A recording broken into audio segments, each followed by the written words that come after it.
Distinguidas autoridades universitarias, académicos y público en general. Hoy, en el marco del presente invento de investigación, expongo mi reflexión postdoctoral en gerencia, titulado El faro ético en la era 5.0, brújula moral postacadémica para la gerencia 5.0. El faro ético en la era 5.0.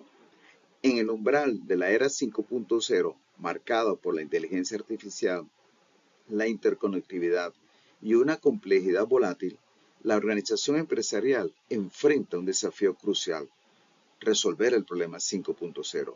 ¿Pero cuál es ese problema? El problema 5.0, central de la sociedad 5.0, sociedad superinteligente, conceptualizada por la sociedad japonesa, se puede describir como el riesgo de una deshumanización sistémica causada por la búsqueda de una hipereficiencia tecnológica, sin un fundamento ético claro, lo que lleva a un dilema existencial sobre el propósito y la dignidad humana. La historia de las organizaciones representa el vivo eco de la adaptabilidad humana. Desde las rígidas estructuras mecanicistas de la revolución industrial hasta las redes fluidas y autoorganizadas de hoy. Sin embargo, con la emergencia de la conciencia algorítmica o la conciencia artificial, la responsabilidad se ha difuminado, creando el problema 5.0. Básicamente, el problema se articula en tres dimensiones principales: la ontológica, la ética y la práctica. Iniciemos con la ontológica. Está fundamentada en la deshumanización por instrumentalización de la tecnología y la IA en nombre de la eficiencia. Desde la ética encontramos la crisis de la justicia y el sesgo por la integración de algoritmos en la toma de decisiones. Y por último, la existencia de una brecha social y polarizada. Se crea una brecha entre aquellos que controlan la tecnología y aquellos que son simplemente usuarios. Para comprender su origen, partamos desde la caracterización del problema 1.0. Para iniciar la construcción del problema, conozcamos su enfermedad. La enfermedad de reorganizaciones está en la búsqueda utópica de la excelencia, la eficacia, la productividad y el beneficio económico, términos considerados en el pensamiento evolutivo de la organización. Pero revisemos su evolución corta. A inicio del siglo XX, la corriente taylorista expone la máxima eficiencia de la persona es cuando obtiene la mayor producción diaria. Frederick Taylor. Iniciemos en el siglo XXI, donde describe un artículo en el año 2005 Murray Rothbard, el mito de la eficiencia.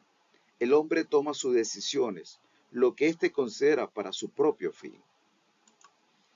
Y a mediados del siglo XXI, una periodista japonesa, Misako Ida, presenta ante la OIT un trabajo investigativo donde proyecta el término karoshi, muerte por exceso de trabajo. Así como eventos de este tipo, la historia ha registrado aún más.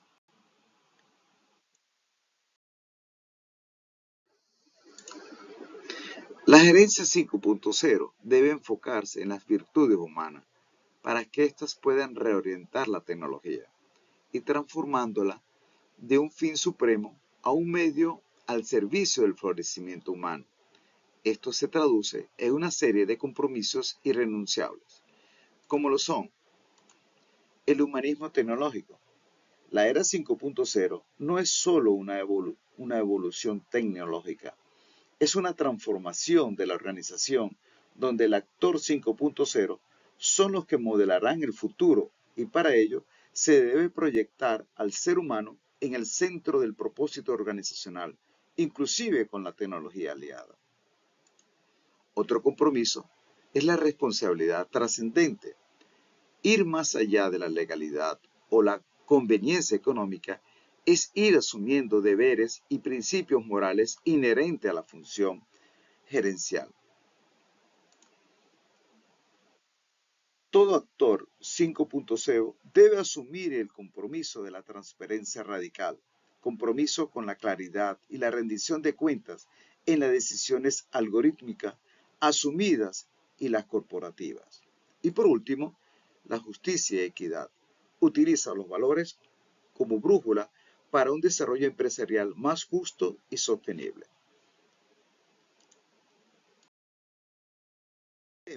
¿En qué es la neodontología gerencial? Es un enfoque filosófico contemporáneo que busca revivir, reinterpretar y aplicar los principios centrales del pensamiento de las virtudes humanas a los problemas modernos de la ética.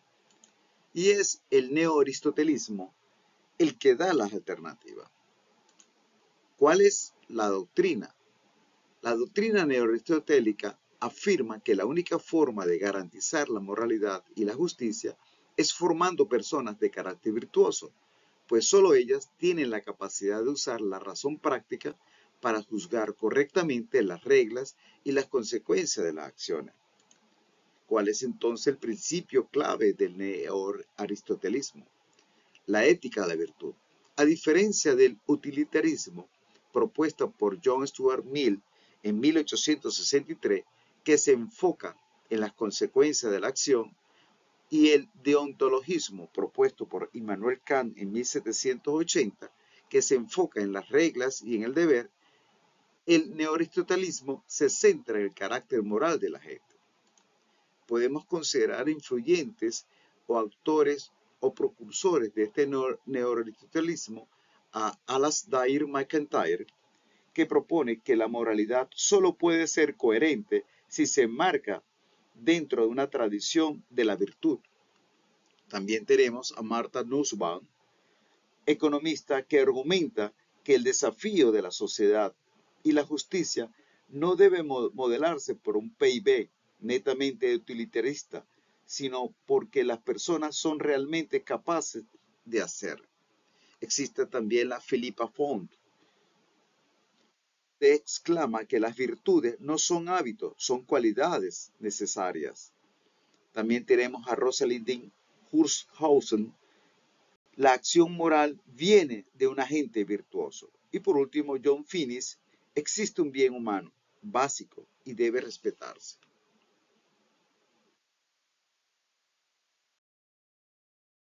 La organización 5.0 ya no piensa en la eficiencia, sino en la entelequia de la acción eficiente.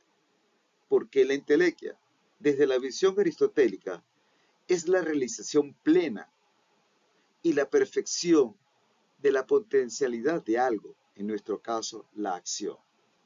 Esto proyecta que la organización 5.0 exige una gestión que no sea productiva en términos económicos, sino perfecta en términos éticos y humanos, que ha cumplido con su propósito de manera justa y prudente.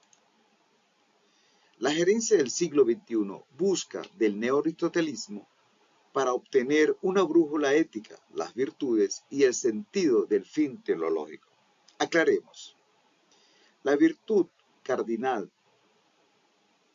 de la prudencia, llamada por Aristóteles la afronesis, debe considerar que el líder no solo pregunta qué es lo más eficiente, sino qué es lo bueno y lo justo para el ser humano en esta situación. Mientras que la teleología y el sentido propósito, la organización puede perder el sentido trascendente al enfocarse solo en la maximización de beneficios, generando un vacío y una desmotivación. Surge la pregunta, ¿cómo instrumentar la formación del gerente 5.0? La educación como instrumento para el faro ético.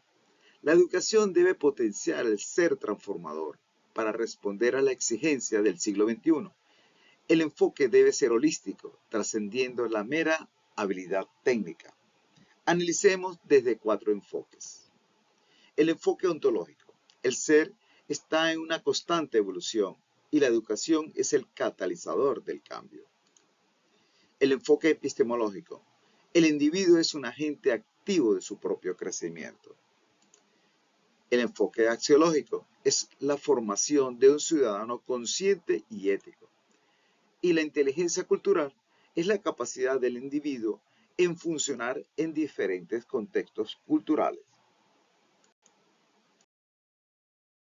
Considerando lo anterior, surge la presente propuesta para el problema 5.0. Para resolver el problema 5.0 se requiere un liderazgo virtuoso basado en la prudencia y en la templanza, o moderación, para guiar la tecnología hacia fines virtuosos y humanos, en lugar de permitir que la eficiencia tecnológica se convierta en el fin supremo.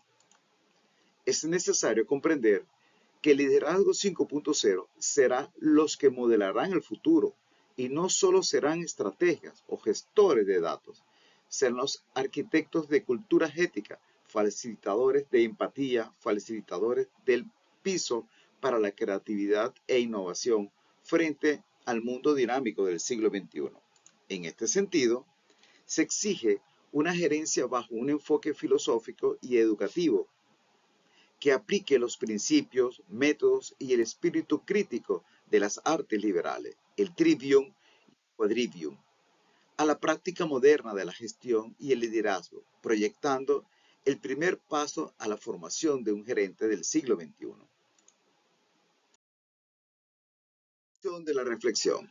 La universidad como institución formadora de líderes debe responder a la crisis ética que supone el paradigma de la hipereficiencia tecnológica de la sociedad 5.0. La justificación para reincorporar las artes liberales en la formación gerencial está clara. Solo ellos dotan al líder de la recta razón y la visión holística necesaria para humanizar la eficiencia y guiar la productividad hacia el florecimiento humano. Gracias por su atención.